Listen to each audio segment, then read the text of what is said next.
and gratitude to all of you.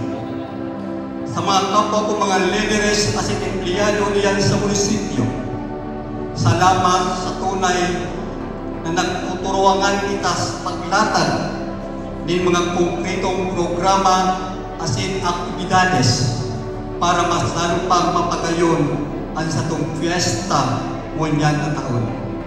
Ang sa itong kapagaran, iyo ang nagtaon ng inspirasyon sa lampang sarok sa sakuya para takwan na ng importansya ang ngalan pagtarabang-tabang. Hangad ko ni magpatuloy niya ito ini, pag-usangan niya sa maabot ang daw, kundi sa mga maabot pang panahon o oras.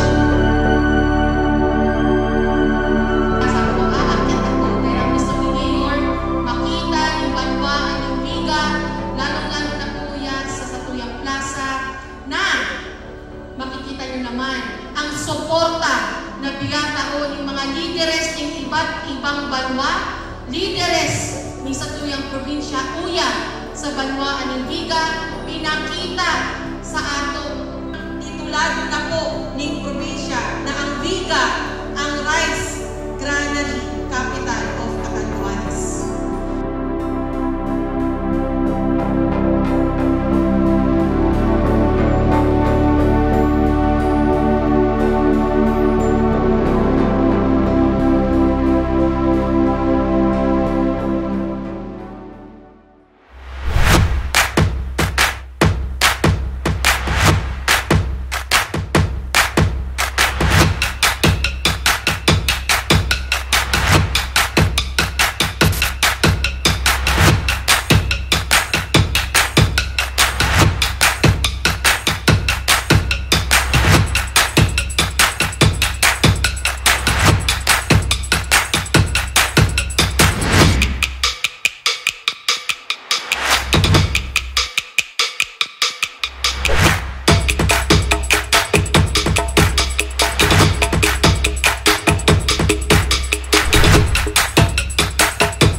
No matter what our status in the community, iguahan man dahil, we strive to work together to bridge the gap, need each other to connect, and show everyone that community involvement in Viga is not dead. It is in fact alive more than ever.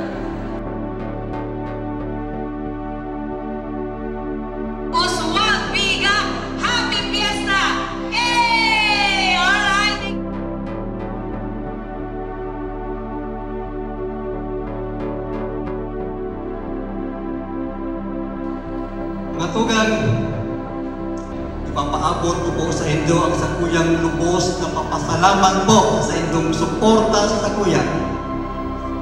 Talintuyan, that is my last term na inyong mayor dyan sa Viga.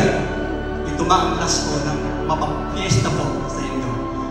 Kaya Diyos mabalos po sa inyong suporta sa ako sa panahon, sa siyam na taon na panirbihan ko po sa inyo bilang sa inyong alkalde, ito yan po sa bayan ng Viga.